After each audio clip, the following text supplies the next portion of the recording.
எல்லாரும் ஒருங்கிணைந்து தேவனை உண்மையாய் தொழுது கொள்ளும்போது அங்கே பாருங்கள் ஒரு ஸ்பார்க் உண்டாகுது, ஒரு பெரிய எழுப்புதல், ஒரு உற்சாகம் வருது பாருங்கள். ஹல்லேலூயா. ஆராதனை மிக மிக முக்கியம். ஆராதனையில் நம்ம முந்தி ஆண்டவரை வந்து ஒரு மனதோடு தொழுகைனால அது வேறங்க. தொழுகைன்னா ஏதோ வந்தோம் பாட்டு கடமைக்காக பாடினோம், கடமைக்காக ஏதோ பண்ணோம், அப்படி இல்லைங்க. முழு இருதயத்தோடும் முழு ஆத்துமாவோடும் முழு பலத்தோடும் அப்படியே ஆண்டவர்கிட்ட நம்ம ஒன்றி உறவாடும் பொழுது அவருடைய பிரசன்னம் இங்கே அளவில்லாமல் வரும்போது விடுதலை வரும். ஆமென் சொல்லுங்க. இல்லைன்னா செத்து போன நிலையிலே வரணும். செத்து போன நிலை யாருக்கும் விடுதலை கிடைக்காது, எந்த பயனும் கிடையாது. அதே போல் அபிஷேகம் பெற்றவங்க அபிஷேகத்தில் நிறைந்து ஆவியில் நிறைந்து செபிக்கணும். அல்லேலூயா. அபிஷேகம் பெறாதவங்க என்ன அபிஷேகம் ஆண்டவரே ஆவியினாலே அப்படின்னு வாஞ்சியோடு என்ன பண்ணணும், கேட்கணும். அப்படி கேட்டிங்கன்னா நம்ம ஆராதனை உண்மையாகவே சொல்கிறேன் ஒரு டிஃப்ரெண்ட்டாக இருக்கும். ஆராதனையே ஒரு வித்தியாசமாக இருக்கும். அப்புறம் நம்ம இங்கே வந்து விடுதலையை பார்க்க முடியும், சுகத்தை பார்க்க முடியும், பிசாசினுடைய வல்லமைகள் முறிந்து போகிறத பார்க்க முடியும், பில்லி சூனிய கட்டுகளை தேவன் அறுக்கிறத பார்க்க முடியும், ஜனங்களுக்குள்ளே தேவன் கிரியை செய்கிறத பார்க்க முடியும். உண்மையாக தொழுது கொள்ளாமல் சும்மா அப்படியே கடமைக்காக எப்போனா வரலாம் என்ன வேணால் பண்ணலான்னு போனீங்கன்னா ஒரு பிரயோஜனம் கிடையாது ஆராதனையினால். அதை விட என்ன பண்ணலாம்னா இந்த சபையை மூடிட்டு வந்து வேறு எதுக்குன்னா வேறு ஏதாவது வேலைக்கு விட்டுடலாம். ஏன்னா நீங்களும் ஆஸ்வதிக்கப்பட போகிறது கிடையாது, யாருக்கும் ஒரு பிரயோஜனம் இல்லை. எதுக்கு சொல்லுங்கள் பார்க்கலாம். ஆண்டவரை தொழுது கொண்டா அங்கே வந்து ஒரு பக்தி பரவசம் இருக்கணும். பக்தி பரவசமே இல்லை. அது ஒன்று தலையை சொல்லி இருக்குது, இது ஒன்று இங்கே வேடிக்கை பார்க்குது, 4 பேர் உட்காந்துன்னு ஒர்ஷிப் பண்ணுறாங்க. Very bad. நல்லா புரிஞ்சுங்க. டைமிங்னா டைமிங் இல்லைன்னா சொல்லுங்கள், டைம் மாற்றிடலாம். நீங்கள் போகும்போது உங்களுக்கு வந்து உங்களுடைய சஜஷன் ஃபார்ம் ஒன்று ஒரு பேப்பர் கொடுப்பாங்க, அதில் எழுதுங்க. உங்களுக்கு வந்து என்ன கஷ்டம், ஆராதனை கர்த்தருடைய திருவிருந்து ஆராதனை 7 மணிக்கு வைக்கிறதுனால கஷ்டம்னு சொன்னால் 8 மணிக்கு மாற்றிக்குவோம். எல்லாம் ஒன்று கூடுவோம், ஆண்டவர் ஆராதிப்போம். அது ஒன்றும் பிரச்சனை இல்லை. எனக்கு வர முடியலை, தவிர்க்க முடியாத காரணத்தினால எனக்கு 7 மணிக்கு வர முடியாது, 8 மணிக்கு தான் வர முடியும்னா வில் டூ தட். ஆனால் ஒரு மனம் இருக்கணும். ஒரு தியாகமான ஒரு 20 பேர் வந்து 7 மணிக்கு உட்காந்து இருக்காங்க. தியாகமே இல்லாமல் ஒரு 100 பேர் 8 மணிக்கு வரீங்க, என்ன பிரயோஜனம்? அதனால் சஜஷன் சீட்டு வந்து நான் கொடுக்க சொல்கிறேன். 7 மணிக்கு ஆராதனைக்கு வருவதற்கு உங்களுக்கு என்ன தடை? நீங்கள் 7 மணிக்கு வர முடியலைன்னா சொல்லிவிடுங்க, நம்ம 8 மணிக்கு வச்சுக்குவோம், எல்லாரும் கூடிடுவோம், ஒரு மனதோடு கூடுவோம். அந்த ஆராதனை மிக சிறப்பாக இருக்கும். தேவாவியான ஒரு அசைவாடுவார், விடுதலை, ஒரு தியாகம் இருக்கணும். ஒர்ஷிப் பண்ணும்போது கண்ணை திறந்தால் கூட நம்முடைய எண்ணங்கள்லாம் அப்பா கிட்ட இருக்கணும். சொல்கிறேன், சில பேர் கண்ணை திறந்துங்கன்னே இருக்கிறீங்க, ஏன் திறக்கிறீங்க தெரில. கண்ணை மூடி ஒர்ஷிப் பண்ணணும், அப்புறம் மனசார வாயை திறந்து பாடணும், கையை தூக்கணும், இதெல்லாம் சொல்ல வேண்டியதாக இருக்குது பாருங்கள். ஆனால் உண்மையாக தேவனை நம்ம வந்து முழு மனதோடு தொழுது கொள்ள வந்துட்டா யாருமே சொல்ல தேவையில்லை, நீ கையை தூக்கு, கையை தட்டு, உற்சாகமாயிரு, அப்படி சொல்லவே தேவையில்லை. இது ஆட்டோமேட்டிக்காக நடக்கும். ஸோ ஆராதனை நடத்துகிறவங்க கூட தியாகமாக இருக்கணும். ஒரு 7 மணி ஆராதனை நீங்கள் 6:30 மணிக்கு இங்கே இருந்து என்ன பண்ணணும், ஜெபிக்கணும். நான் நேற்றெல்லாம் உட்காந்து இங்கே ஜெபம் பண்ணிகிட்ருக்கிறேன். ஆராதனை நடத்துகிறவங்க நீங்களும் லேட்டாக வந்தால் எப்படி? அதனால் சில ஒழுங்கெல்லாம் இந்த வருஷத்தோட நான் எத்தனை முறை சொல்லிட்டேன், இது வந்து போன மாதமும் நல்லா புரிஞ்சுங்க. இனி டிசிப்ளின். உங்களுடைய சஜஷன் என்ன, ரைட் இட் டவுன். ஒரு பாக்ஸ் ஒன்று வெளியே வைக்கிறேன். செவ்வாய்க்கிழமை வேதா வகுப்புக்கு நான் வராததற்கு காரணம் வேலைக்கு செல்லுகிறேன், இல்லை வீட்டில் உட்காந்து செல்ஃபோன் பார்த்து கொண்டிருக்கிறேன், இல்லை நான் வந்து வேறு வேலையாக இருக்கிறாலும் எழுதி போடுங்க. வாலிப பிள்ளைங்க சொல்கிறேன், அவ்வளோ நாங்கள் ஜெபம் பண்ணிகிட்ருக்குறோம். ஒரு 4-5 பேர் வராங்க வாலிப ஐக்கியத்துக்கு, ஊக்கமாக ஜெபிக்கிறோம். மற்ற வாலிப பிள்ளைங்கள்லாம் காணவே காணும். என்ன நடக்குதுன்னு தெரியல. வாலிப பெண் பிள்ளைங்க அவ்வளோ தூரம் பேரண்ட்ஸுக்கே நான் மெசேஜ் அனுப்பிச்சேன், உங்கள் பிள்ளைங்கள்லாம் அனுப்புங்க அப்படின்னு. 4 பிள்ளைங்க தான் வராங்க. இன்றைக்கி வந்து வாலிப பிள்ளைங்க யாருமே போகக்கூடாது, மேலே போங்க, உங்களுக்கு மீட்டிங் இருக்குது. நீங்கள் கூட உங்கள் சஜஷன் சொல்லலாம். வாரம் வைக்காதீங்க பாஸ்டர், எங்களுக்கு நிறைய வேலை இருக்குது, நாங்கள் வந்து ஆன்லைனில் வேலை செய்துன்னு இருக்கிறோம், சொல்லுங்கள், மாற்றிக்குவோம். 2 வாரத்துக்கு ஒரு முறை வச்சிடலாமா வாலிப பிள்ளைகளுடைய ஐக்கியத்தை? இதெல்லாம் நீங்கள் திருந்துங்க. அதே மாதிரி சகோதரிகள் ஐக்கியம் இப்போ தான் சூடு பிடிக்குது. நேற்று தான் போன வெள்ளிக்கிழமை தான் ஒரு 15 பேர்கிட்ட வந்தாங்க, நினைக்கிறேன் 10 பேரோ 15 பேர் வந்தாங்க. ஏன்னா அவங்க சகோதரர்கள் ஐக்கியத்தை பார்த்தாங்கன்னா, நான் நேற்று ஆரம்பித்தாங்க, இவங்க கொண்டாடுறாங்களே, நம்ம கொண்டாடணும், அவங்களுக்கு சூடு வந்துருச்சு.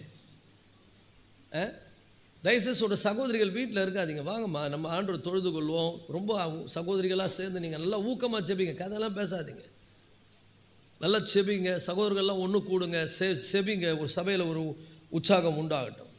அல்லேலூயா. இது வந்து விளம்பர பகுதி, அதனால் இது போட தேவையில்லை. இப்போ நம்ம தேவனுடைய வார்த்தைக்கு நேராக கடந்து செல்ல போகிறோம். அல்லேலூயா. கர்த்தருடைய பிள்ளைகளை, தேவ ஆவியானுடைய பிரசனம் இங்கே இருக்கிறது என்று நான் நம்புகிறேன். கர்த்தர் நிச்சயமாய் நம்மை நடத்துவார். அவருடைய வார்த்தை ஒரு நாளும் வீணாய் போகாது. அது நமக்கு ஒரு பெரிய விளைவை நம்முடைய மனதில் ஏற்படுத்தும். இன்றைக்கு நம்ம முட்டாள்களின் உலகத்தில் ஞானமாய் நடப்பது எவ்வாறு அப்படி என்பதை குறித்து பார்க்கும்போது நிறைய விஷயங்களை படிச்சிருக்கிறோம். உங்களுக்கெல்லாம் சொல்லியிருக்கேன் உலகம் என்ன கண்டிஷனில் இருக்குது, உலகத்தில் இருக்கிற மனிதர்கள் எப்படி இருக்கிறாங்கன்னு. ஆனால் தேவனுடைய பிள்ளைகளுக்கு நம்ம ஞானமாக நடக்கணும் அப்படின்னும் போது இந்த ஞானத்தை பற்றிய ஒரு ஞானம்னா சரியாக தெரியலை. இப்போ இந்த ஞானம் என்ன இப்போ இந்த ஞானத்தை, அதாவது தேவனுடைய ஞானத்தை, தேவன் நமக்கு அருளுகின்ற இந்த ரட்சிப்பின் மூலம் நமக்கு கிடைக்கின்ற ஞானம் இருக்குது பாருங்கள், அதான் உண்மையானவே ஞானம். இந்த உலக ஞானம் வேற, பிசாசினுடைய ஞானம் அது வேற. நல்லா புரிஞ்சுங்க. நேச்சுரல் விஸ்டம் அது உலகத்தில் எல்லாருக்கும் இருக்கிற விஸ்டம். இப்போ தேவனுடைய ஞானத்தை பற்றி நம்ம பார்க்கும்போது, தேவனுடைய ஞானத்தை புறக்கணிப்பதினால நமக்கு ஏற்படக்கூடிய காரியம் என்ன அப்படின்னா, நல்லா புரிஞ்சுங்க. அது நம்ம ஏற்கனவே போன வாரத்தில் சொன்ன நீதிமொழிகள் 1 அதிகாரத்தில் 26 வசனத்திலிருந்து 32 வசனம் வரைக்கும் ஆண்டவர் சொல்கிறார். ஞானத்தை, இதுக்கு பேரை நீங்கள் கொடுத்துக்கலாம், உங்கள் பைபிளில் எழுதிங்க. ஞானத்தை புறக்கணிப்பதினால் ஏற்படும் விளைவுகள் என்ன? நீதிமொழிகள் 26:32 வரைக்கும். ஆகையால் நானும் உங்கள் ஆபத்து காலத்தில் நகைத்து நீங்கள் பயப்படும் காரியம் வரும்போது ஆகடியம் பண்ணுவேன். எல்லாம் பைபிளை திறந்து பாருங்கள், எல்லாரும் கூட அப்படியே மனசில் பாருங்கள், படிங்க. 2 பேர் படிக்காதீங்க, அங்கே படிக்கிறாங்க. நீங்கள் பயப்படும் காரியம் எப்படி வருமா? புசல் போல் வரும்போது, நேரிடும் போதும் வரும்போதும் ஆகடியம் பண்ணுவேன். அப்படின்னா நான் சிரிப்பேன்றார் ஆண்டவர், உங்களை பார்த்து சிரிப்பேன்றார். இப்போ நம்ம கஷ்டப்படும் போது ஆண்டவர் ஐயோ பிள்ளைங்க கஷ்டப்படுதுன்னு வேதனை பண்ணல, அவர் நம்மளை பார்த்து சிரிப்பாராம். ஆகடியம் பண்ணுன்னா நான் பார்த்து உங்களை கிண்டல் பண்ணுவேன். அப்போவே சொன்னேன், கேட்டியா நீ? எத்தனை முறை உனக்கு சொன்னேன், எவ்வளோ முறை புத்தி சொன்னேன் உனக்கு, எவ்வளோ பேசினேன், அப்போல்லாம் உனக்கு புரியாமல் போயிடுச்சு, இப்போ தான் உனக்கு இது பண்ணான்னு உங்களை பார்த்து பரியாசம் பண்ணுவேன்றார். இங்கிலீஷில் வாசித்து பாருங்க. அப்போ if you reject the wisdom of God, தேவனுடைய ஞானத்தை நீங்கள் நிராகரிப்பதினால் உங்களுக்கு ஏற்படக்கூடிய பலன் என்ன? நல்லா புரிந்து கொள்ளுங்கள். ஆகையால் நானும் உங்கள் ஆபத்து காலத்தில் அதை புரிஞ்சுங்க. ஆண்டவர் சொல்கிறார், ஆபத்து காலத்தில் நோக்கி கூப்பிடு, நான் உனக்கு உத்தரவு அருளி செய்வேன்றாரு. ஆனால் இங்கே என்ன சொல்கிறாரு? நான் சிரிப்பேன்றாரு. ஆகையால் நானும் உங்கள் ஆபத்து காலத்தில் நகைத்து, இங்கே பிளைனாகவே போட்டுக்குது பாருங்கள். நகைத்துன்னா ஆண்டவர் அவங்க மேலே பரலோகத்தில் உட்காந்து பட்டால் தான் உனக்கு தெரியும். எவ்வளோ உனக்கு சொல்லிட்டேன், எவ்வளோ முயற்சி பண்ணிட்டேன், உனக்கு எவ்வளோ விளக்கி சொல்லிட்டேன், ஆனால் நீ கேட்கல. இப்போ என்ன நம்ம படு அப்படின்னு பிதாவும் பரிசுத்த ஆவியானவரும் இயேசுவும் 3 பேரும் சிரிப்பாங்க உங்களை பாரு. உங்கள் ஆபத்து காலத்தில் உங்களுக்கு மேலே பரிதாபப்பட்டு அவர் உங்களுக்கு உதவி செய்யணுமா, உங்களை பார்த்து நகைக்கணுமா? அந்த நிலைமைக்கு நீங்கள் தேவனை கொண்டு போய் விடுகிறீர்கள். ஏன் இந்த நிலைமைக்கு ஒருவர் போகிறார்கள் அப்படின்னா, கவனிங்க, 22 வசனத்திலிருந்து 23 வசனம். பேதைகளே, நீங்கள் பேதமையை விரும்புவதும். என்னன்னா தெரியாத காரியம். பேதைன்னா இவ்வளோ பேதையாகுதே. ஒரு 5 அறிவு உள்ள மிருகத்துக்கு கூட இது தெரியுமே, 6 அறிவு உள்ள இது மனுஷனுக்கு இது தெரியாதா? மிருகத்தை விட கேவலமாக நடக்கிற வாழ்க்கை.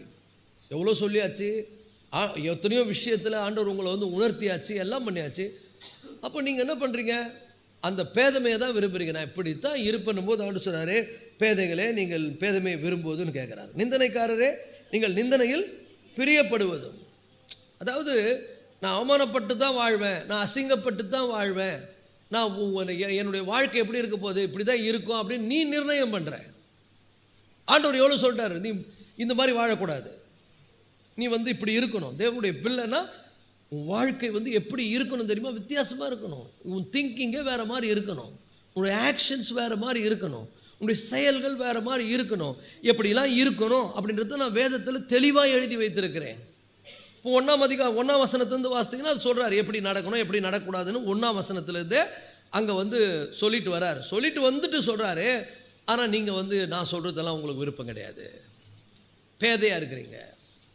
ஆகையால் பேதைகளே என்ன பண்ணுங்க, நீங்கள் பேதமையை விரும்புவதும் நிந்தனைக்காரரே நீங்கள் நிந்தனையிலே பிரியப்படுவதும் மதியினரே, பாருங்க முட்டாள்களே என்றார், நீங்கள் ஞானத்தை வெறுப்பது எது வரைக்கும் இருக்குன்றார். இது தேவ ஞானம், இது ரட்சிப்பினால் நமக்கு கிடைக்கிற ஞானம். எப்படி ரட்சிப்பில் நமக்கு இந்த ஞானம் கிடைக்குதுன்றத நான் வரும்போது நான் உங்களுக்கு சொல்கிறேன், தொடர்ந்து படிக்கும் போது சொல்கிறேன். இது நேச்சுரல் விஸ்டம் கிடையாது, உலகம் கொடுக்குற ஞானம் கிடையாது. உலகம் என்ன பண்ணு இப்படி பண்ணு, இப்படி போ, இப்படி போகிறது தான் கரெக்டு, இப்படியே இருக்குது தான் கரெக்டு. யார் தான் இல்லை, எல்லோரும் தான் இருக்கிறாங்க, நீ மட்டும்தான், நீ எல்லாரையும் பாரு. உன்னை கர்த்தருடைய வார்த்தையை கேட்கவும் விட மாட்டான், கர்த்தருடைய ஆலோசனையை சொல்கிறவங்கள வெறுக்க வைப்பான். கர்த்தருடைய ஆலோசனையை சொல்கிறவங்களை நீ வெறுத்தேனா உன்னை தேவன் வெறுத்து விடுவார். தேவன் வெறுத்தால் உனக்கு ஐயோ, நீ உலகத்தில் நரகத்தை அனுபவிப்ப. அப்போ நல்லா புரிஞ்சுங்க, தேவன் ஊழியக்காரர்கள் மூலம் பேசுகிறார், வசனத்தின் மூலம் பேசுகிறார். இந்த தேவனுடைய வார்த்தை இருக்குது, ஃபுல்லாகவே தேவனுடைய விஸ்டம். அது தேவன் ஞானம் நிறைந்த புத்தகம் இந்த புத்தகம். இதில் எழுதியிருக்கிறபடி நடக்கிறவன் பாக்கியவான், இதன்படி நடக்கிறவன் ஆசீர்வதிக்கப்படுவான், இதன்படி நடக்கிறவன் அவன் பேதையாக இருந்தாலும் திசை கெட்டு போக மாட்டான். இதன்படி நடக்கிறவன் அவன் இன்னைக்கு கஷ்டப்பட்டா நாளைக்கு உயர்ந்த இடத்துல இருப்பான். ஆனால் எனக்கு இதெல்லாம் வேணாம், ஆண்டவர் சொல்கிற ஆலோசனையே எனக்கு வேணாம். நான் யார் ஆலோசனையும் கேட்க மாட்டேன், என்னுடைய நேச்சுரல் மைண்ட் என்ன சொல்லுதோ அப்படி தான் நான் போவேன். எனக்கு தெரியும் நான் என்ன பண்ணணும்னு. அதனால தான் ஆண்டவர் ரொம்ப வருத்தப்பட்டு இங்கே சொல்கிறாரு, மதியினரேன்னு சொல்கிறார். மதியினரே நீங்கள் ஞானத்தை வெறுப்பதும் எது வரைக்கும் இருக்குன்றார். எவ்வளோ டைம் உனக்கு கொடுத்துருக்கிறேன், how many hours, எவ்வளவு காலம் உனக்கு சொல்லுவேன். சொல்லி சொல்லி சொல்லி அப்படியே பேதையாக இருக்கிறேன், நிந்திக்கப்படுவதை விரும்புகிறேன், ஞானத்தை புறக்கணிக்கிற, மதியினமாக நடக்கிற அப்படின்னு சொல்கிறாரு. என் கடிந்து கொள்ளுதலுக்கு திரும்புங்கள்ன்றார். நான் கண்டிக்கிற உன்னை, திரும்பிடு, வந்துரு. தேவன் சொல்லுகிறார் ஒரு லெவல் தான் இந்த கடிந்து கொள்ளுதலுக்கு நீ திரும்பணும்டா. திரும்புங்கள், இதோ என் ஆவியை உங்களுக்கு அருள்வேன். எவ்வளோ பெரிய கிஃப்ட் தர பாருங்க. திரும்பிட்டேன்னா உனக்கு ஆவியை அருள்வார், இல்லைன்னா வேற ஆவி உள்ளே பூந்துரும், வேற மாதிரி ஆயிடுவேன். நீ நல்லா புரிஞ்சுங்க. இன்னைக்கு எத்தனையோ குடும்பத்தில் தேவனுக்கு பயப்படுகிற பயமே கிடையாது. சில பேருக்கெல்லாம் அவங்க நினைக்கிறாங்க தான் பண்ணுறது தான் சரி, தான் அப்படி தான் வாழ்வேன், இப்படி தான் இருப்பேன். கர்த்தருக்கு பயப்படுறதுலாம் ஒன்றுமே கிடையாது. ஜெப வாழ்க்கை கிடையாது, தேவனை தேட வேண்டும் என்கிற உணர்வு கிடையாது. வேதம் சொல்லுகிறது, தேவனை தேடுகிற உணர்வு உள்ளவன் ஒருவன் உண்டோ என்று தேவன் மேலே இருந்து பார்த்து மனுப்புத்திரர் எல்லாரையும் கண்ணோக்கினார், ஒருவனாகிலும் எல்லாரும் தங்கள் வழியை கெடுத்து கொண்டிருக்கிறார்கள்ன்றார். குறிப்பாக வாலிப பிள்ளைங்களுக்கு சொல்கிறேன். ஏதோ வாழ்க்கையில் சில அடிகள்லாம் பட்டு சில பேர் திருந்தி இன்றைக்கி சூப்பராக ஆண்டுகிட்ட ஒழுக்கமாக இருக்கிறவங்க இருக்கிறாங்க. சில பேர்லாம் என்ன அடிப்பட்டாலும் திருந்துற மாதிரி கிடையாது, அது அப்படியே தான் இருக்குது. ஏன்னா அவங்க நிந்தனையில் பிரியப்படுகிறார்கள், மதியினத்தை விரும்புகிறார்கள், பேதமையாக இருக்க விரும்புகிறார்கள். அப்போ ஆண்டவர் இப்போ கடிந்து கொள்ள விரும்புகிறார். என் கடிந்து கொள்ள திரும்பினேன்னா உனக்கு என்னுடைய ஆவியை அருள்வேன். என் ஆவியை அருளா, என் ஆவி எப்படிப்பட்ட ஆவி தெரியுமா? ஞானத்தின் ஆவி. ஒரு ஆமென் சொல்லுங்க. உனக்கு ஞானத்தின் ஆவி அருள்வேன். இது உனக்கு நேச்சுரலாக கிடைக்கிற ஞானம் கிடையாது, இது உலகம் உனக்கு கற்றுக் கொடுக்கிற ஞானம் கிடையாது. நீ படித்து இந்த ஞானத்தை பெற முடியாது. நான் suddenly I will give you the wisdom, the spirit of my wisdom. என்ன பண்ணணும் அப்படின்றது அந்த நேரத்தில் கர்த்தர் உனக்கு அருள்வார். ஆச்சரியமாக இருக்கும் உங்களுக்கு, அப்படி அற்புதமாக நடத்துகிற தேவன். அப்போ என்ன பண்ணணும்னா அவர் கூட க்ளோஸாக இருக்கணும், அவரை தேடணும். அவரை தேடுவது என்பது என்னன்னா, அவர் தான் நமக்கு ஞானத்தை அருள முடியும். இப்போ அவர் கடிந்து கொள்ளுகிறார், எவ்வளோ பேசி பார்க்குறார், சொல்லி பார்க்குறாரு. நான் இப்படி தான் இருப்பேன் அப்படின்ற ஒரு கடினமான இருதயத்துக்கு நீ போகும்போது தேவன் உன்னை விட்டுட்டு சொல்கிறாரு. அதுக்கப்புறம் தான் அந்த வசனத்தை ஆரம்பிக்கிறார். 24 நான் கூப்பிட்டும் நீங்கள் கேட்க மாட்டோம் என்கிறீர்கள், நான் என் கையை நீட்டியும் கவனிக்கிறவன் ஒருவனும் இல்லை, என் ஆலோசனையெல்லாம் நீங்கள் தள்ளி என் கடிந்து கொள்ளுதலை வெறுத்தீர்கள். பாருங்க, முதல்ல பேசி பார்க்குறாரு, அப்புறம் கடிந்து கொள்ளுவோம். எதையுமே கேட்கறதில்ல, எதையுமே கேட்கறதில்ல. சில பேர்லாம் பார்க்கும்போது எனக்கு என்ன பண்ணுறது, நம்ம அதாவது நோவா நீதி உள்ள தன் இருதயத்தில் வாதிக்கப்பட்டது போல சில பேருடைய செயல்களை பார்க்கும்போது என்னுடைய இருதயத்தில் நான் வாதிக்கப்படுகிறேன். அவருடைய செயல்களே அப்போ என்ன ஆகுனா, ஒரு லெவலுக்கு மேலே நீ போ அப்படின்னு ஆண்டவரே விட்டுறாரு. ஆண்டவரை விட்டுட்டு அவனுக்கு யார் உதவி செய்வா? அப்புறம் சொல்றாரு, ஆகையால் நானும் உங்கள் ஆபத்து காலத்தில் நகைத்துன்னு சொல்றாரு. தேவன் உனக்கு ஆபத்து காலம் வரப்போதுமா நல்லா தெரியும் எனக்கு, ஏன்னா இந்த ரூட்டில் போனால் நான் நடக்கணும் எனக்கு தானே தெரியும். அப்போ ஆபத்து காலம் வரப்போகுது, அப்போ நான் நகைத்து நீங்கள் பயப்படும் காரியம் வரும்போது அப்படியே கை கொட்டி சிரிப்பேன்றார். ஓணும் நம்ம கூட இந்த உலகத்தில் பாருங்கள், சில பிள்ளைகளுக்கு சொல்லி சொல்லி பார்க்குறோம், கேட்கவே மாட்டேங்குது. அது அப்படி தான் போகிறானது. ஒரு காலம் வரும்போது நம்ம சிரிப்போம். பட்டதான் உனக்கு தெரியும். சிலதில் பட்டா கூட திருந்தாது, அப்படியே ஆகிடும். இன்றைக்கி சொல்கிறேன், கர்த்தருடைய பிள்ளைகளை தேவ ஆலோசனைக்கு செவி கொடுங்கள், தேவனுக்கு கீழ்ப்படிய பாருங்கள், அவரை தேடுங்கள். அவர் சொல்கிற ஆலோசனைக்கு என்ன பண்ணுங்கள், உங்களை விட்டு கொடுங்கள். அப்புறம் சொல்கிறாரு, நீங்கள் பயப்படும் காரியம் எப்படி வரப்போது தெரியுமா? புசல் போல் வரும். புயல் எப்படி வரும் உனக்கே தெரியாது.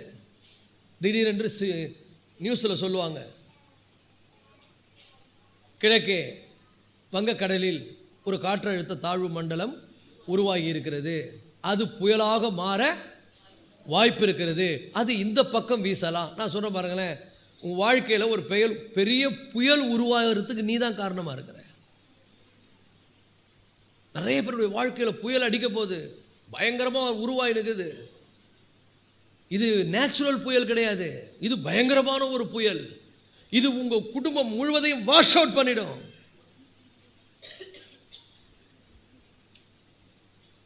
உன்னுடைய எல்லா ஆசீர்வாதங்களையும் வாஷ் அவுட் பண்ணிடும். உன்னுடைய எல்லா நன்மைகளையும் அது வாஷ் அவுட் பண்ணிடக்கூடிய ஒரு புயல் உருவாகி கொண்டிருக்கிறது. இப்போ இதுவே அனுகிரக காலம், இதுவே ரட்சணிய நாள். அந்த பேழைக்குள்ளே வந்துருங்கன்னு சொல்லி நோவா எத்தனையோ முறை சொன்னான், கேட்கவே இல்லை. புயல் மழை வெள்ளம் எல்லோரையும் வாரிக்கொண்டு போகும்போது உணராது இருந்தார்கள். இதுதான் முட்டாள்தனம். இன்னைக்கு எத்தனையோ குடும்பத்தில் பிரச்சனை இருக்குது. தேவ ஆலோசனைலாம் தேவையில்லை, மனுஷ ஆலோசனை. மனுஷிகத்திலே போகிறாங்க. அவங்களுக்கு ஆலோசனை கொடுக்குறவங்க தப்பாக கொடுக்குறாங்க, வசனத்தின்படி கொடுக்கறதில்ல. நீங்கள் இப்படி இருக்கணும், அன்பாக இருக்கணும், விட்டு கொடுக்கணும், மன்னிக்கணும், சகித்து கொள்ளணும், ஒரு அங்கீகரிக்கணும், எல்லாருமே குறை உள்ளவர்கள் தான், ஜோம் பண்ணி அப்படி கிடையாது. அவங்க மைண்ட் என்ன சொல்லுது அதை சொல்கிறாங்க, அதை கேட்டுக்கின்னு இவங்களும் பண்ணுறாங்க. நான் சொல்கிற பாருங்க, உங்கள் குடும்பமே நாசமாக போயிடும். நாளைக்கு எங்கே போய் நிற்பீங்க நீங்கள்? உங்கள் நிலைமை என்ன ஆகும்? நீ தேவனுடைய ஆலோசனையை தள்ளுகிறாய். நான் சொல்கிறேன் பாருங்க, ஒரு கணவன் மனைவிக்குள்ள பிரச்சனை, ஒரு குடும்பத்தில் பிரச்சனைனா நல்லா புரிஞ்சுங்க, நம்ம எல்லாரும் பலவீனமானவர்கள். விட்டு கொடுக்கணும், மன்னிக்கணும், சகித்து கொள்ளணும். ஸ்டெப் தாழ்மையே சில பேருக்கு இல்லைங்க. பெருமை பெருமை பெருமை பெருமையில் நிற்கிறாங்க, பெருமையை கொண்டாடுறாங்க, அதை வேறு பெருசாக பேசிக்கிறாங்க. டேஞ்சரஸ். உன் வாழ்க்கையில் ஒரு பெரிய புயல் உருவாகிறது, ஒரு பெரிய ஆபத்தை நீ உருவாக்கி கொண்டிருக்கிறாய். இது எங்கேயோ போய் முடிய போகிறது. சில பெற்றோர்கள் பிள்ளைகளுக்கு சொல்கிறாங்க, கேட்கவே மாட்டேங்குதுங்க. இப்போ என்ன முட்டாளாக இருக்குதுங்க, என்ன அறிவிலிகளாக இருக்குதுங்க. எவ்வளோ பணத்தை கொட்டி செலவு பண்ணி நல்லா படிக்க வைக்கணும்னு நினச்சா கூட ஏன் நான் இப்படி தான் போவேன்றேன், இப்படி தான் இருப்பேன்னு கடினப்படுதுங்க. அந்த அளவுக்கு இந்த காலம் அப்படி இருக்குது. ஏன்னா கடைசி காலத்தில் பிள்ளைகளுடைய நிலைமை எப்படி இருக்குன்னு சொன்னால், பெற்றோருக்கு கீழ்ப்படியாதவர்களாயும், துணிகரம் உள்ளவர்களாயும், துரோகிகளாயும், தாய் தகப்பன்மாருக்கு கீழ்ப்படியாதவர்களாயும், நன்றி அறிவில்லாதவர்களாயும் நிறைய பிள்ளைங்க அப்படி ஆயிடுச்சு. எல்லாத்தையும் கவுன்சிலிங் பண்ணி நானே ஒரு முடிவுக்கு வந்துட்டேன். இதுக்கு மேலே நம்ம கவுன்சிலிங் கொடுக்கக்கூடாது, இதுக்கு மேலே நம்ம ஒன்றும் பண்ணக்கூடாது. கர்த்தர் தான் அவரே சொல்லும் போது நான் என்ன இன்னும் குறுக்க நின்றுங்க, ஆண்டவரே தயவுசெய்து இறங்குங்க, ஆண்டவரே காப்பாற்றுங்க, ஆண்டவரே இந்த பிள்ளைங்க எதிர்காலம். நீ ஓரதுங்க தள்ளு, கதவை சாத்துற நேரம் வந்துருச்சு. நோவா, உனக்கு கீழ்ப்படிஞ்சவங்க எத்தனை பேர்? 8 பேர். உள்ளே போ. எல்லாம் மிருகம் வந்துடுச்சா? மிருகத்துக்கு கூட இருக்குது அறிவு வருத்துக்கு. பக்கத்தில் பார்த்து சொல்ல, மிருகத்துக்கு கூட அறிவு இருக்குது, ஞானம் இருக்குது.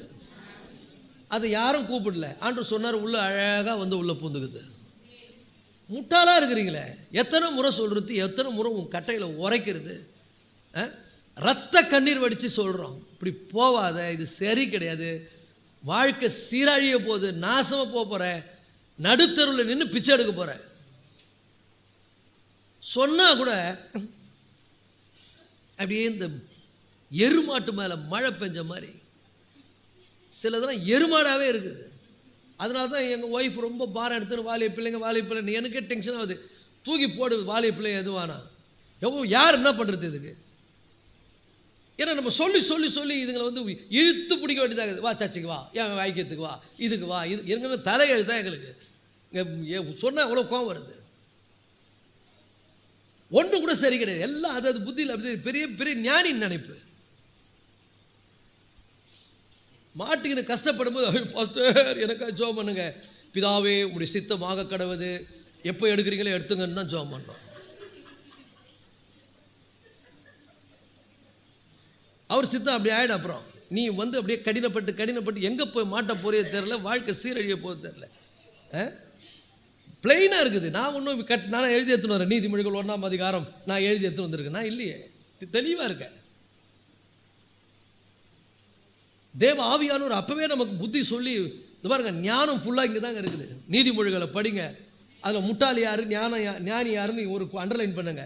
முட்டாளுக்கு வந்து ரெட் கோடு போடுங்க, ஞானிக்கு வந்து க்ரீன் கோடு போடுங்க. முட்டாள் எப்படி நடப்பான் அந்த மாதிரி நடக்காதீங்க. நான் சொல்ல, நீங்கள் நீதிமொழிகள் 1ஆம் அதிகாரத்தை படிங்க. இவ்வளவோ ஆண்டவர் பிளைனாக காமிச்சேன் கூட, இல்லை நான் முட்டாளுக்கு தான் திரும்புவேன், நான் மூடத்தனை தான் திரும்புகிறேன். போ, எத்தனை முட்டாளுக்கு நான் புத்தி சொல்லி சொல்லி பார்த்தா காஸ்ட்டில் போஸ்ட் ஓட்டுறாங்க. எனக்கு கஷ்டமாக இருக்குது பார்க்கும் போதெல்லாம்.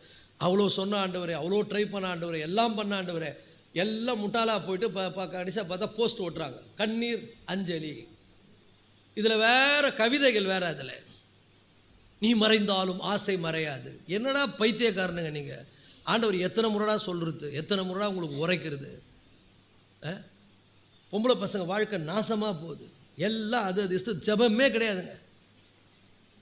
நான் சொல்கிறேன் பாருங்க, பொம்பளை பிள்ளைங்களானாலும் ஆம்பளை பிள்ளைங்களாலும் கத்திரிடத்தில் திரும்பி கண்ணீர் விட்டு, என் லைஃப்பை பற்றி எனக்கு ஒன்றும் தெரியாது, எதிர்காலத்தை பற்றி நான் பேதை, எனக்கெல்லாம் அவ்வளோ ஞானம் கிடையாது, ஆண்டவரே எனக்கு உணர்வை கொடுங்க, என்னை கடிந்து கொள்ளுங்கன்னு சொல்லுங்க.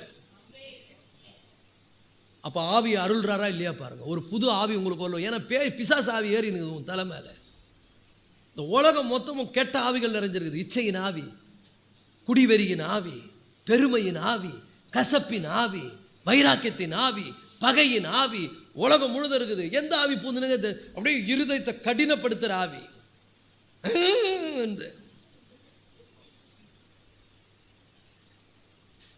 சில குடும்பங்களில் பாருங்க, அப்படியே மனைவியை வெறுக்கிற ஒரு ஆவி, சிலது கணவனை வெறுக்கிற ஆவி, சிலது மாமியார் மேலே அப்படியே பேய் மாதிரி, மாமியாரை பார்த்த உடனே பேய் மாதிரி பார்ப்போம், அது ஒரு ஆவி. சில மாமியார்கள் இருக்காங்க, மருமகளை அப்படியே லூசிபர் மாதிரியே பார்ப்பாங்க. என்னம்மா இதுன்னா, நீங்களும் விசுவாசிகளா இல்லை பிசாசுங்களா? நீங்கள் திருந்தவே மாட்டீங்களா? நீங்கள் குடும்பத்தில் போய் கலவரத்தை உண்டு பண்ணிக்கின்னு, அந்த குடும்பத்தை ஒன்றா இருக்க விடாமல் நாசம் பண்ணிக்கின்னு, வாட் இஸ் திஸ்? ஆண்டவர் எத்தனை முறை தான் பேசுவார், எப்படிலாம் தான் பேசுவார். உனக்கு கரையாக கரைச்சி உரைச்சி வாயில் ஊத்துனா கூட கக்குன்னு கக்குறியே நீ. ஒரு குடும்பத்தை கட்டுறதுக்கு உனக்கு தெரியலையே. எல்லாரையும் கூப்பிட்டு இப்படி தான் இருக்கணும், நம்ம ஆண்டுடைய பிள்ளைங்க, இப்படி சண்டை போடாதீங்க, இப்படி இருங்க, சமாதானமாக இருங்க, நிம்மதியாக வாழுங்க, ஏசப்பா நம்மளை ரொம்ப நேசிக்கிறார், நம்ம வைராக்கியத்தோடு வாழக்கூடாது, பெருமையில் ஆடக்கூடாது, எல்லாம் சொல்லி வசனத்தில் பிளைனாக இருக்குது. வேறு யாருக்கிட்டையும் போவேன் ஆலோசனை, யாரையும் மனுஷங்கிட்ட கேட்காதீங்க. ட்விஸ்ட் பண்ணி உங்களை குடும்பத்தை கழிச்சு விட்ருவான். அப்படியே உங்களை ட்விஸ்ட் பண்ணி உங்களை பிரிச்சுட்டு அவங்க குளிர் காய்வாங்க. நான் சொல்கிறேன், மனுஷங்கிட்ட போகாதீங்க.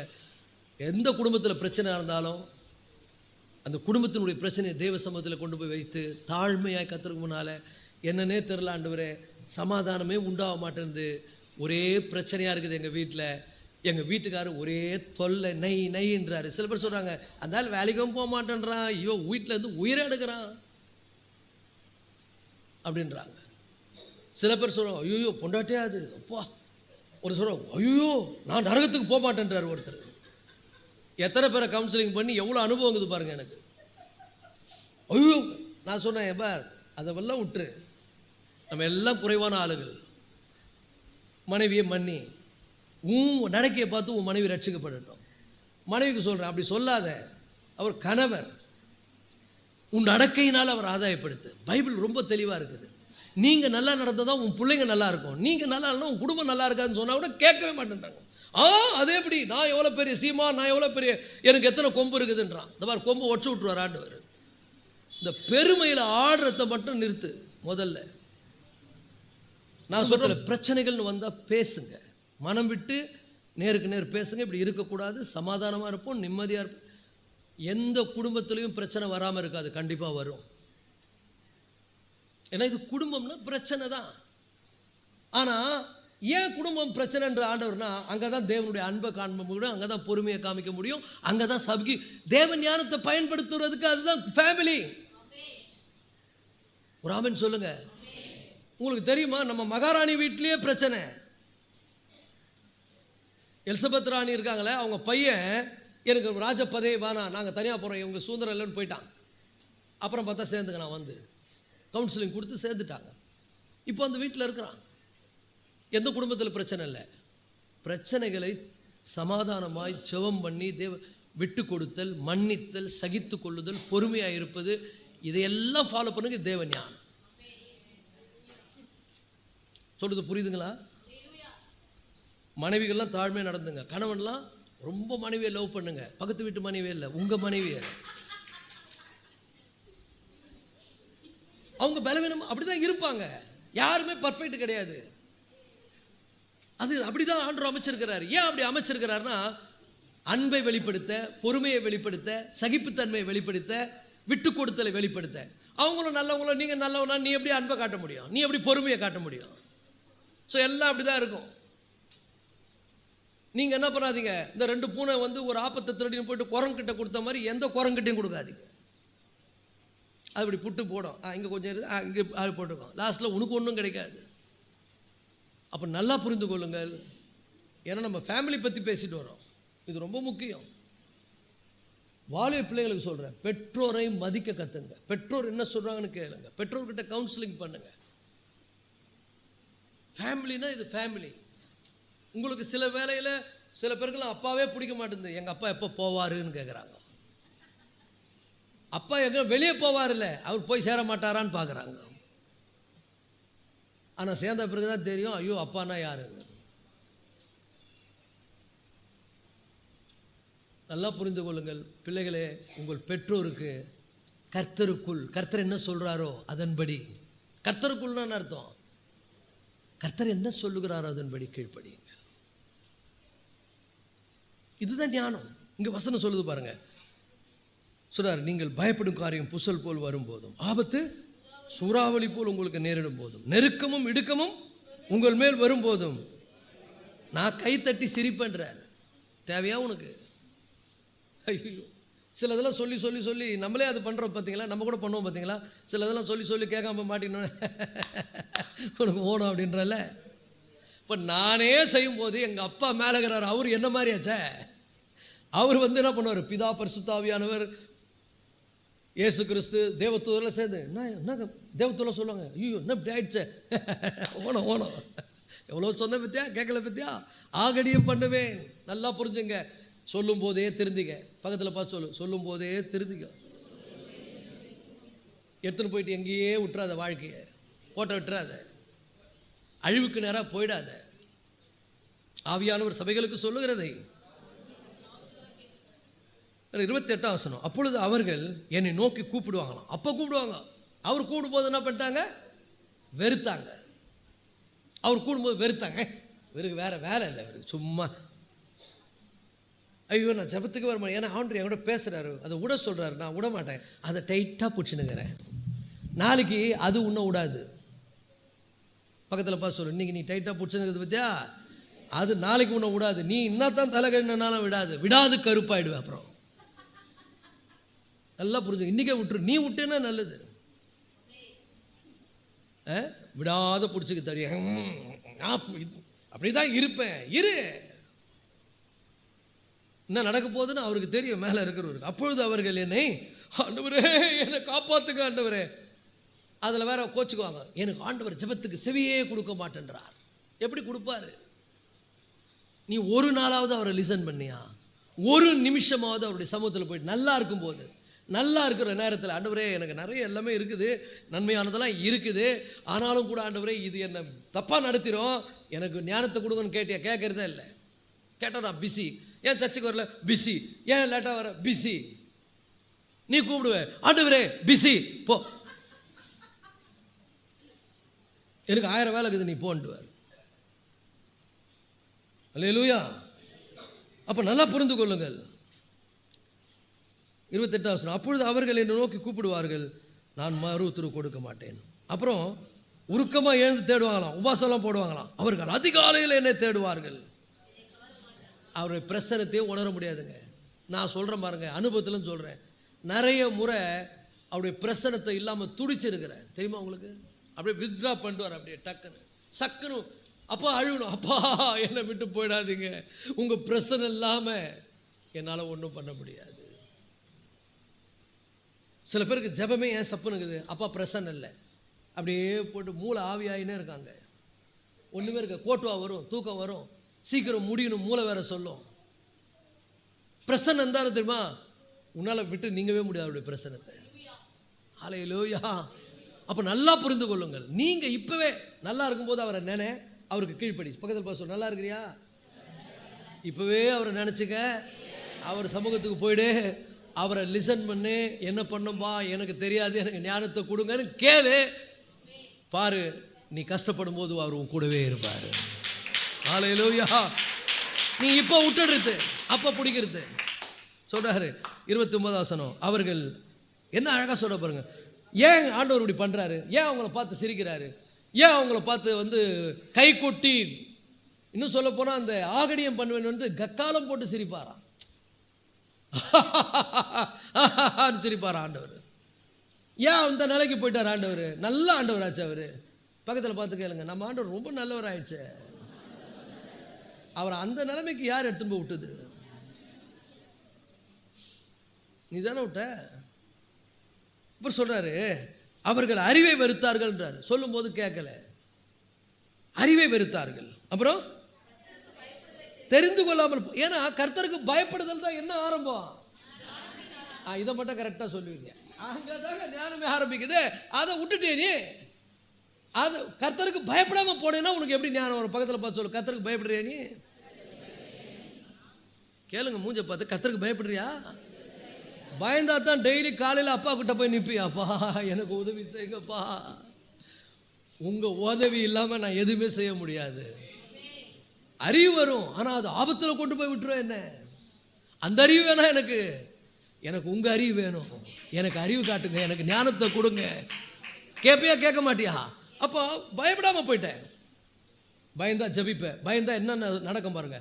பயந்தா ஜெபிப்பேன், பயந்தா வேதம் வாசிப்பேன், பயந்தா ஆலயத்துக்கு சரியான நேரத்துக்கு வருவேன், பயந்தா அவருடைய சத்தத்தை கேட்டு கீழ்ப்படினோன்ற ஒரு உணர்வு வரும்.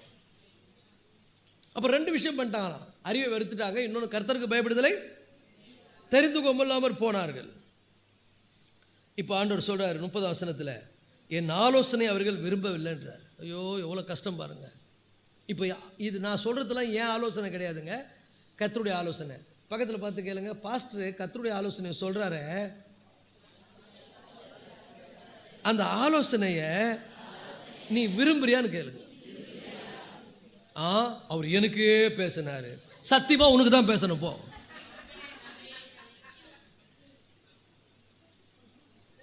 உனக்கு பேசுற பக்கத்து வீட்டுக்காரங்க பேசின்னு இருப்பேன் நான். உணர்கிறாயா? அதுதான் முக்கியம். அதெல்லாம் எனக்கு தேவையில்லை. காதை அரைச்சிக்கிறது. அவர்கள் பாருங்க, என் ஆலோசனை அவர்கள் விரும்பவில்லை. இதெல்லாம் பண்ணிட்டு அப்புறம் நீலி கண்ணீர் வடிக்கிறது. ஆண்டவரே எனக்கு இறங்க மாட்டீங்களா? சிரிப்பார் ஆண்டவரை பார்த்து. இன்னும் சொல்ல போனால் கை கொட்டி தேவதூதர்கள்லாம் பாவம், ஆண்டவரே அப்படின்வாங்க. உனக்கே தெரியலப்பா, ஐயோ பண்ணதெல்லாம் எனக்கே டென்ஷன் ஆகுதுன்னுவாங்க. அங்கே பேசி சிரிப்பாங்க. சொல்கிறார், என் ஆலோசனை அவர்கள் விரும்பவில்லை, என் கடிந்து கொள்ளுதலை எல்லாம் அசட்டை பண்ணினார்களா, ஆகையால் அவர்கள் தங்கள் வழியின் பலனை புசிப்பார்கள்.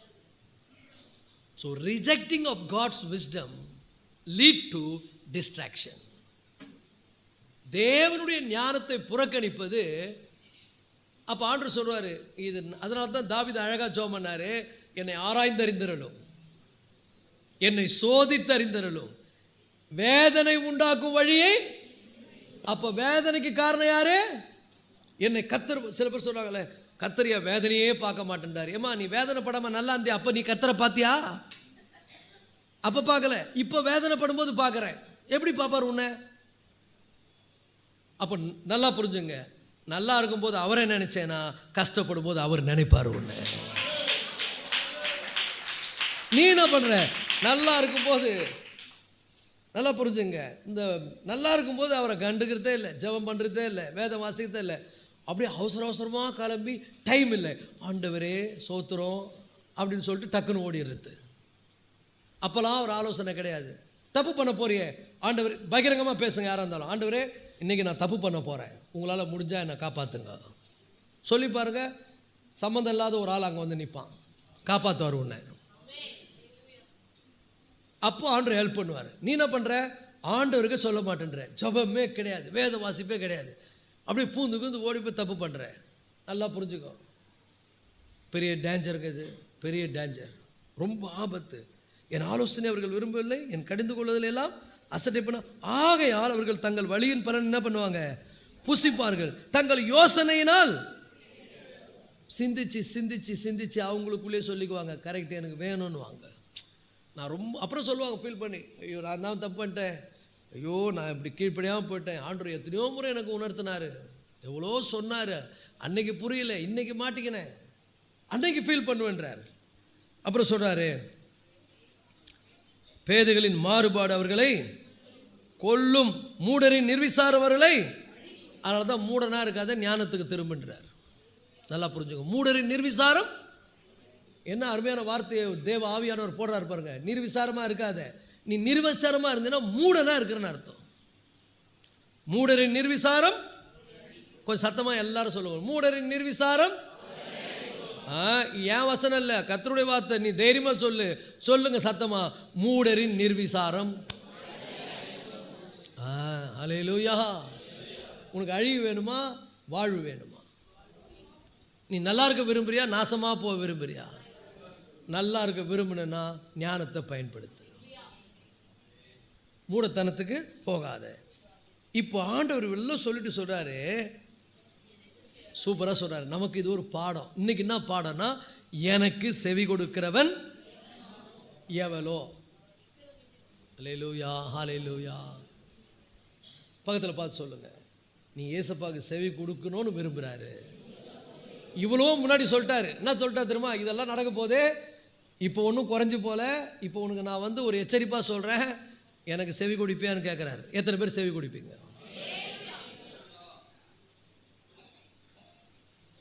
கேளுங்க பக்கத்தில். என்ன எல்லாரும் பார்த்து ஒன்றுமே வாயை திறக்கத்தில் போலுங்க, அவருக்கு செவி கொடுப்பியான்னு கேளுங்க. அல்லேலூயா. சில பேர்லாம் குஞ்சத்தில் நிமிரல அப்படியே இருக்கிறாங்க, பொண்ணு மாரி. ஏய் கேளு, அவருக்கு செவி கொடுப்பாயா? அவருக்கு செவி கொடுக்கிறவன் எவனோ, அவருக்கு செவி கொடுக்கிறவன் எவளோ, அவள் விக்கினமின்றி வாசம் பண்ணி ஆபத்துக்கு பயப்படாமல் அமைதியாயிருப்பான். ஹல்லேலூயா. You get a peaceful life. இன்னைக்கு உங்களை மாத்திங்க. You get a peaceful life. பக்கத்தில் பார்த்து சொல்லு, சூறாவளி அடிக்க போது உசாரு. உனக்கு பீஸ்ஃபுல் லைஃப் வேணுமா? ஐயோ நாய்ப்படாத பாடுபட போடுற வாழ்க்கை வேணுமா உனக்கு? நீ நல்லா இருக்க போறியா, நாசமா போறியா? முடிவு என் கையில் இல்லை, உன் கையில் இருக்குது. ஒரு ஆமீன் சொல்லுங்க, சொல்லுங்க. முடிவு என் கையில் இல்லை, உன் கையில் இருக்குது. நீ ஏசப்பாவுக்கு பயந்து அவர் வழிகள் நடப்பாயானால் கண்டிப்பா கர்த்தர் நீ சமாதானமாய் வாழ உதவி செய்வார். எனக்கு செவி கொடுக்கிறவன் எவனோ, எனக்கு செவி கொடுக்கிறவள் எவளோ, அவள் விக்கினமின்றி வாசம் பண்ணி. பிரச்சனை நல்லா புரிஞ்சுங்க, சூப்பர் பீஸ்ஃபுல் லைஃப்ங்க. will have a peaceful life, happy life. எல்லா கர்த்தர் அங்கே இருப்பார், கர்த்தர் நடத்துவார், எந்த கோணலானாலும் அது சரியாக்குவார். ஆபத்து வரும்போது உனக்கு ஹெல்ப் பண்ணுவார், பிரச்சனை வரும்போது உன் கண்ணீரை துடைப்பார், உன் கூட இருப்பார், உன் கூட பேசுவார், உன்னை நடத்துவார். You will have a peaceful life. So நல்லா புரிந்து கொள்ளுங்கள் கர்த்தருடைய பிள்ளைகளே, தேவனுடைய ஞானத்தை அசட்டை பண்ணினதனுடைய விளைவுகள் இதுதான். ஒரு ஆமென் சொல்லுவோமா? ஏன்னா ரொம்ப டேஞ்சரஸ். இப்போ ஒரு சில காரியங்களை மட்டும் நான் உங்களுக்கு சொல்றேன். நீதிமொழிகள் 10:21, நீதிமொழிகள் 10:21 வாசிங்க. இந்த முட்டாள் நீதிமானுடைய உதடுகள், நல்லா புரிஞ்சுங்க, நீதிமானுடைய உதடுகள் அநேகரை போஷிக்கும். நல்லா புரிஞ்சுங்க, நீதிமானுடைய உதடுகள் அநேகரை போஷிக்கும், மூடரோ மாளுவார்கள். அப்ப நல்லா புரிஞ்சுங்க, மூடரோ மதியினத்தால் மாளுவார்கள். மூடர் யாரு? ஞானமற்றவர்கள் தான் மூடர். மூடத்தனத்துக்கு ஆப்போசிட் நாங்க. மூடன் ஞானம். அப்ப நல்லா புரிஞ்சுங்க, நீ ஞானியா இருக்க போறியா மூடனா இருக்க போறியா? கேளுங்க, ஞானியா இருக்க போறியா மூடனா இருக்க போறியா? உன் குடும்பம் அழிஞ்சு ஒண்ணு இல்லாம போகணுமா, இல்ல உன் குடும்பம் நல்லா செழித்து ஓங்கணுமா? கேளு கேளு. ஹல்லேலூயா. மூடத்தனத்துக்கு போனா மாண்டு போயிடுவேன். ஏசப்பாவுடைய ஞானம், ஏசப்பா ஞானம் எப்படி இருக்குன்னு காட்டுறேன் பாருங்க. இது உலக ஞானம் கிடையாது, ஏசப்பா ஞானம். ஏசப்பா ஞானம் எப்படி இருக்குன்னா, அது எங்க கெயின் பண்ண முடியும்? where I can gain the wisdom of God. தேவனுடைய ஞானத்தை நான் எங்க கெயின் பண்ண முடியும்? வாசிப்ப ஒரு வசனத்தை, அருமையான வசனம் பாருங்க, நல்லா புரிஞ்சுங்க. 2 தீமோத்தேயு 3:15 எங்க ஆரம்பிக்குதுன்னு பாருங்க. விஸ்டம் 2 தீமோத்தேயு 3:15 நல்லா புரிஞ்சு கவனிங்க.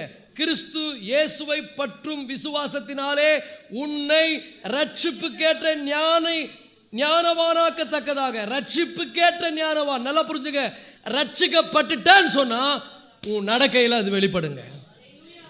சில பேர்லாம் ரட்சிக்கப்பட்ட முட்டாளாவே இருக்குது. இல்ல, நீ ரட்சிக்கப்படல. நீ ரட்சிக்கப்பட்ட எப்படி நடப்ப? ரட்சிப்புக்கேற்ற ஞானம் உனக்குள்ள வேலை செய்ய ஆரம்பிச்சிடும். சோ ரட்சிப்பு என்பது என்ன தெரியுமா? ஞானத்தை உனக்கு கொடுப்பது. அப்ப பக்கத்துல பார்த்து சொல்லுங்க, சீக்கிரம் ரட்சிக்கப்பட்டுரு. சில பேர் நினைச்சுக்கிறாங்க, இயேசு ஆண்டவர் ஏற்றுக்குன்னா ரட்சிக்கப்படு. இந்த பார், கடைசி காலத்தில் நிறைய பேர் சொல்ல போறாங்க, ஆண்டவரே உம் நாமத்தினாலே தீர்க்க தரிசனம் உரைத்தோமே. யார் அவங்க? இருங்க, யார் அவங்க? அவங்களும் இயேசு ஆண்டவர்னு ஏற்றுக்கணுங்க தான். உம் நாமத்தினாலே பற்பல அற்புதங்களை செய்தோமே. யார் அவங்க? ஏன்னா இயேசு ஆண்டவர்னு சொல்றாங்க. ஆண்டவரே அநேக நாட்கள் வந்து, ஆண்டவரே உம் நாமத்தில் அற்புதங்களை செய்தோம் அல்லவா, தீர்க்க தரிசனம் உரைத்தோம் அல்லவா, அந்நிய பாஷையை பேசணும் அல்லவான்னு சொல்லுவாங்களாம். ஆண்டவரா ஏற்றுக்கணுங்க. ஆண்டவர் அவங்கள பார்த்து சொல்லுவாரா, அக்கிரம செய்யக்காரரை என்னை விட்டு அகன்று போங்கள். யாருன்னா இவங்க மாயமான கிறிஸ்தவர்கள். உண்மையான கிறிஸ்தவன் யாருன்னா ரட்சிப்புக்கேற்ற ஞானம் உள்ளவன். ரட்சிப்புக்கேற்ற ஞானம் என்னன்னு அர்த்தம்? உன் நடக்கையில் அது தெரியும், உன் ஆட்டிடியூட்ல அது தெரியும். இப்போ இன்னும் கூட நான் காட்டுறேன் பாருங்க. கிறிஸ்து இயேசுவை பற்றி விசுவாசத்தினாலே, அந்த அண்டர்லைன் பண்ணுங்க, ரட்சிப்புக்கேற்ற ஞானம் உள்ளவனாக்கத்தக்கதாக பரிசுத்த வேத எழுத்துக்களை நீ சிறு வயது முதல் அறிந்தவன் என்று உனக்கு தெரியும். அப்ப நல்லா புரிஞ்சுங்க, சின்ன வயசுல இருந்தே பிள்ளைங்களுக்கு பைபிளை வாங்கி கொடுங்க. செல்போனை வாங்கி கொடுக்குறீங்களே, நீங்க ஒரு முட்டாள். அந்த செல்போனை வாங்குற குழந்தை அடி முட்டாளா போகுது. குழந்தை கேட்டா குத்தேன், நாளைக்கு குழந்தை வந்து பேய் மாரி ஆக போறான் பாரு. எப்போ குழந்தை அழுதாலும் அதை டக்குன்னு செல்போனை கையில் கொடுத்துட்றேன். போய் ஹாஸ்பிட்டலில் வைப்பார், பைத்தியம் முடிச்சு சுற்றுதுங்க நிறைய குழந்தைங்க. சின்ன வயசுலேயே குழந்தைங்களுக்கு வசனத்தை சொல்லிக் கொடுங்க. ஞானம் எங்கே ரட்சிப்பு எங்கே ஆரம்பிக்குது? தேவனுடைய வார்த்தையை அந்த குழந்தைகளுக்குள்ள கொடுப்பதுனால தான். So teach your children God's word. கர்த்தருடைய வார்த்தை இப்படி சொல்லியிருக்கிறது, கர்த்தருடைய வார்த்தை இப்படி கீழ்ப்படியணும்னு சொல்லியிருக்குது, அன்பு கூறணும்னு சொல்லியிருக்குது. அப்போ ரட்சிப்பு எங்கே ஆரம்பிக்குதுன்னா வசனம் உள்ளே போகும்போது அங்கே ரட்சிப்பு உண்டாகிறது. ஸோ ரட்சிப்பு ரொம்ப முக்கியம். ரட்சிப்பு இருந்தால் அது நடக்கையின் மூலம் எப்படி பண்ணும்? வெளிப்படும். ஒரு ஆமென் சொல்லுவோமா? நல்லா புரிஞ்சுங்க. ரட்சிப்புக்கு வழியை உண்டாக்குறது எதுன்னு சொன்னா தேவனை பற்றிய, தேவனுடைய சத்தியத்தை பற்றிய அறிவு. கர்த்தருடைய பிள்ளைங்களை ஒரு ரட்சிப்புக்கு ஒரு குழந்தை எங்கே கொண்டு வரணும்னா வசனத்தை சொல்லி கொடுத்துட்டே இருங்க. நான் சொல்கிறேன் பாருங்கள், நான் ரொம்ப அடங்காதவனாக இருப்பேன், ரொம்ப மோசமானவனாக இருப்பேன். எங்கள் அப்பாவும் அம்மாவும் எனக்கு ஜெபம் பண்ணுவாங்க, வசனத்தை சொல்லி தருவாங்க. என் கேரக்டர் வேறு மாதிரி, ஆனால் எனக்காக ஜெபம் பண்ணுவாங்க. யார் வந்தாலும் சொல்லுவாங்க, என் பிள்ளைக்காக ஜெபம் பண்ணுங்க, ரொம்ப அடங்க மாட்டேன்றான், ரொம்ப வால் பண்ணுறான். நேரம் வந்தது பாருங்கள், அவர்கள் எனக்கு கற்றுக் கொடுத்த வசனம், அவர்கள் எனக்கு போதித்த வார்த்தை, எனக்காக ஜெபித்த ஜெபம் இன்றைக்கு உங்கள் மத்தியில் ஒரு ஊழியக்காரனாய் கர்த்தர் நிறுத்திருக்கிறார்.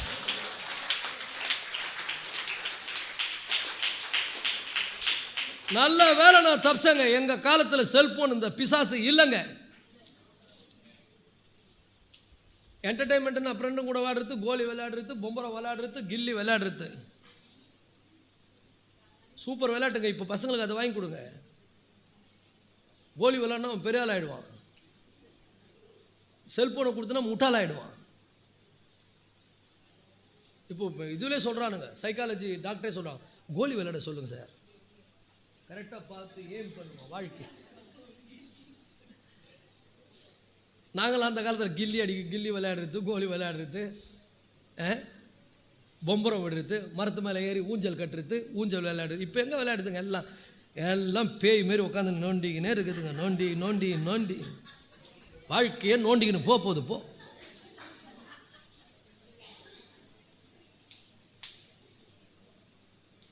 நல்ல தட்டு பஸ் ஸ்வீட்டு தட்டுறா, அவளுக்கு புரிஞ்சு போச்சு, அவளுக்கு புரியுது எல்லாமே. அப்போ நல்லா புரிஞ்சுங்க, குழந்தைங்களுக்கு ஆரம்பத்திலேயே தேவனுடைய வார்த்தையை சொல்லி கொடுப்பது தான் என்ன பண்ணும், அவங்கள ரட்சிப்புக்குள்ளே கொண்டு வந்துடும். ரட்சிப்புக்கு ஏற்ற என்ன அழகாக வசனம் பிளெயினாக இருக்குது பாருங்க. அந்த வசனத்தை படிக்கல, அது எவ்வளோ அழகாக சொல்லுது பாருங்க. கிறிஸ்து இயேசுவை பற்றும் விசுவாசத்தினாலே உன்னை ரட்சிப்புக்கேற்ற ஞானம் உள்ளவனாக்கத்தக்கதாக பரிசுத்த வேத எழுத்துக்களை நீ சிறு வயது முதல் அறிந்தவன் என்று உனக்கு தெரியுமே என்றார். இப்போது தீமத்தை ரட்சிக்கப்பட்டது காரணம்னா அவங்க அப்பாவும் அவங்க அம்மாவும் அவனுக்கு சத்தியத்தை சொல்லியிருக்கிறாங்க, பைபிள் வசனத்தை சொல்லியிருக்கிறாங்க. அந்த அறிவு உள்ளே போச்சு. போன உடனே ஒரு நாள் கண்ணை திறந்துச்சு, ரட்சிக்கப்பட்டான் பாருங்க. அப்போ இந்த ரட்சிப்பு ரொம்ப முக்கியங்க. ஹல்லேலூயா. அப்போ சின்ன பிள்ளைங்களுக்கு இப்போ என்ன பண்ணணும், நம்ம வசனத்தை சொல்லிக் கொடுக்கணும். சில குழந்தைங்கள சண்டே ஸ்கூலுக்கே அனுப்ப மாட்டேன்றீங்க, அப்படியே வச்சுக்கிறீங்க குழந்தைய. என் குழந்தை நான் செல்லம் கொடுக்கிறேன், மிக்சர் ஊட்டுகிறேன், குறுக்குறு ஊட்டுகிறேன், அது குறுக்குறுன்னு ஆகிடும். அப்புறம் தயவு செய்து குழந்தைங்களை மேலே சண்டே ஸ்கூலுக்கு அனுப்புங்க. இன்னும் சண்டே ஸ்கூலில் சரி பண்ணி டிவிலாம் வாங்கி போட்டு டிவி வழியாக கூட பிள்ளைங்களுக்கு சத்தியத்தை சொல்லலான்னு பிளான் பண்ணுறேன்.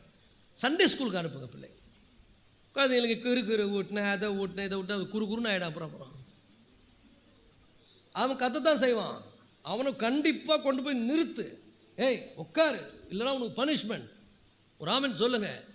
வசனத்தை படி, வளர்றான் பாருங்க சத்தியத்தில் சூப்பரா. ஒரு ஆமென் சொல்லுங்க. வருங்காலத்தில் அவன் ரட்சிக்கப்படுவான் பாருங்க. ஹல்லேலூயா.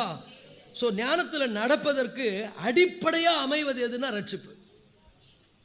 எதுங்க? நீங்கள் உண்மையாக ரட்சிக்கப்பட்டவங்களை பாருங்கள், ரொம்ப சாந்தமாக இருப்பாங்க, அமைதியாக இருப்பாங்க, தாழ்மையாக இருப்பாங்க, விட்டு கொடுப்பாங்க, மன்னிப்பாங்க, சகிப்புத்தன்மை உண்டாகும், விசேஷத்தை ஞானம், அந்த ஆவி வந்து வேலை செய்யும். இப்போ எங்கள் வீட்டில் கூட எனக்கு என் ஒய்ஃபுங்க சண்டை வராதா? வரும். திடீர்னு பார்த்தா ஒரு ஆவி உள்ளே வரும். உள்ளே வந்து ஆவியானவர் பேசுவார், டே இப்படி பண்ணக்கூடாதுப்பா. எனக்கும் பேசுவார், என் ஒய்ஃபுக்கு நாங்கள் சமாதானம் ஆகிடும். நான் ஃபோனில் சொல்கிறேன், எனக்கும் என் மனைவிக்கும் திருமணமாகி 26 வருடங்கள் ஆகுதுன்றேன்.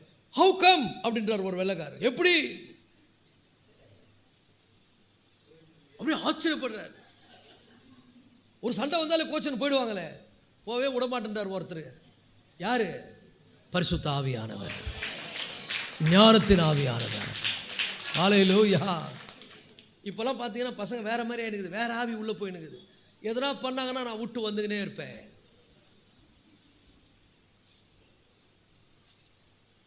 இப்படிலாம் இன்னைக்கு வந்து உலகம் வேற ஞானத்தில் போயினுக்குது. ஆனால் தேவன் வந்து சூப்பராக நம்மளை நடத்துகிறார். ஹல்லேலூயா. ஸோ குழந்தைகளுக்கு தேவனுடைய ஞானத்தை சொல்லிக் கொடுங்க. சின்ன வயசுலேயே வசனத்தை சொல்லிக் கொடுங்க. ஞானத்தில் நடப்பதற்கு ரொம்ப பேசிக் எதுனா ரட்சிப்பு. ரட்சிக்கப்பட்டவங்க ஞானமாக நடப்பாங்க. ஒரு ஆமென் சொல்லுவோமா? ஹல்லேலூயா. ஸோ இன்றைக்கி இது வரைக்கும் போதும், எல்லோரும் எழுந்திருப்போம். இன்னைக்கு கட்டாயம் கர்த்தர் உங்களோடு பேசியிருப்பார் நம்புகிறேன். கர்த்தருடைய பிள்ளைகளை இதெல்லாம் நம்ம தேவனுடைய ஆலோசனைகளை கேட்டிருக்கிறோம். இனியும் அவருடைய ஆலோசனைகளை அசட்டை பண்ணாதீங்க. அவருடைய கடிந்து கொள்ளுதலை வெறுக்காதீங்க. அவருடைய கடிந்து கொள்ளுதலை விரும்புங்கள். ஹல்லேலூயா. கர்த்தருடைய ஆவியானவர் உங்களை உணர்த்தட்டும். உங்கள் உள்ளத்தில் அவர் கிரியை செய்யட்டும். ஹல்லேலூயா. ஸ்தோத்திரம்.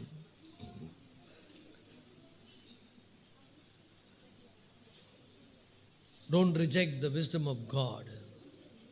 நல்லா புரிஞ்சுங்க. இந்த காலை வேளையில் உண்மையாகவே கர்த்தர் உங்களோடு பேசியிருப்பார். ஆனால் அவருடைய கடிந்து கொள்ளுதலுக்கு திரும்புங்கள். ஏன்னா கடைசி ஆண்டு சொல்லி முடிக்கிறாரு, எனக்கு செவி கொடுக்குறேன் எவனோ அவன் விக்கினமின்றி வாசம் பண்ணி ஹல்லேலூயா ஆபத்துக்கு பயப்படாமல் அமைதியான வாழ்க்கை வாழ்வான். ஹல்லேலூயா. நீ அவருக்கு செவி கொடுக்காம உன் இருதயத்தை கடினப்படுத்தி உன் இருதயத்தை கல்லு மாதிரி ஆக்கி அவர் உள்ள போய் வேலை செய்கிறதுக்கே இடம் கொடுக்காம உன் இருதயத்தை பூட்டி வைத்திருப்பாயானால் இன்னைக்கு ஆண்டவர் சொல்றார், பேதைகளே உணர்வடையுங்கள். ஹல்லேலூயா. என் கடிந்து கொள்வதற்கு திரும்புங்கள். எனக்கு செவி கொடுக்கிறேன் எவனோ அவன் விக்கினமின்றி வாசம் பண்ணி ஆபத்துக்கு பயப்படாமல் அமைதியாக இருப்பான். ஹல்லேலூயா. ஹல்லேலூயா. ஆண்டவர்கிட்ட பேசுங்க. கொஞ்ச நேரம் ஆண்டவர்கிட்ட பேசுங்க. ஆண்டவரே, நான் ரட்சிப்புக்கேற்ற ஞானம் உள்ளவனாய் இருக்கணும். நான் ரட்சிக்கப்பட்டேன் என்று சொன்னால் என்னுடைய நடக்கையில் அது வெளிப்படணும். ஹல்லேலூயா. ஸ்தோத்திரம், ஸ்தோத்திரம், ஸ்தோத்திரம், ஸ்தோத்திரம். ஓ, எனக்குள்ள இருக்கக்கூடிய பெருமைகள், எனக்குள்ள இருக்கக்கூடிய வைராக்கியம், தவறான வைராக்கியம், எனக்குள்ள இருக்கக்கூடிய கசப்புணர்வு, எனக்குள்ள இருக்கக்கூடிய வெறுப்புணர்வு, பகைகள், இதெல்லாம் ஞானம் கிடையாது. பிசாசனுடைய குணம். அது பிசாசனுடைய ஞானம். அது என்னை விட்டு வெளியே போகட்டும் கர்த்தாவே.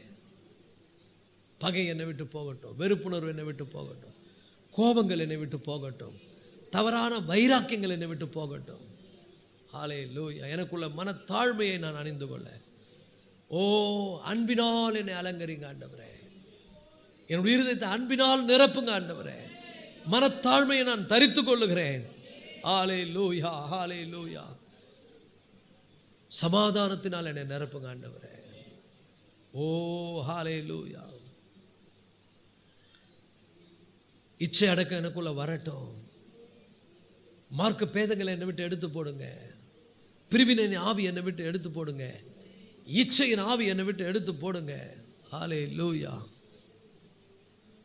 உம்முடைய கடிந்து கொள்ளுதலுக்கு திரும்புகிறோம். ஓமை ஸ்தோத்திரிக்கிறோம் ஆண்டவரே. எங்களை ஞானத்தினால் நிரப்புங்க ஆண்டவரே. ரட்சிப்புக்கு ஏற்ற ஞானம் வேணும் ஆண்டவரே. உலக ஞானம் எங்களுக்கு வேணாம் ஆண்டவரே. பிரிவினை உண்டு பண்ணுகிற ஞானம் எங்களுக்கு வேணாம் ஆண்டவரே. ஓ ஹல்லேலூயா. எமக்கு கீழ்ப்படுகின்ற இருதயத்தை எனக்கு தாங்க ஆண்டவரே.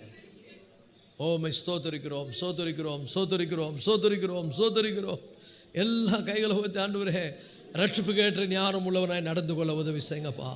ரட்சிப்புக்கு ஏற்ற ஞானம் உள்ளவனாய் நாங்கள் மதியற்றவர்களைப் போல் நடவாமல் ஞானம் உள்ளவர்களைப் போல கவனமாய் நடக்க பார்த்து நாட்கள் பொல்லாதவர்களாக இருக்கிறபடினாலே காலத்தை பிரயோஜனப்படுத்திக் கொள்ள கர்த்தர் உதவி செய்யுங்கப்பா. ஹல்லேலூயா. ஹல்லேலூயா. எங்கள் பாவங்களை மன்னிங்க. உங்கள் ரத்தத்தால் கழுவுங்க. உங்கள் பந்தியில் நான் கை வைக்கும்போது எனக்குள்ள எந்த கரையோ குறையோ பகையோ விரோதமோ கசப்புணர்வோ இருக்கக்கூடாது. எல்லாத்தையும் என்னை விட்டு எடுத்து போடுங்க. எல்லாத்தையும் என்னை விட்டு எடுத்து போடுங்க. என்னை சுத்திகரிங்க.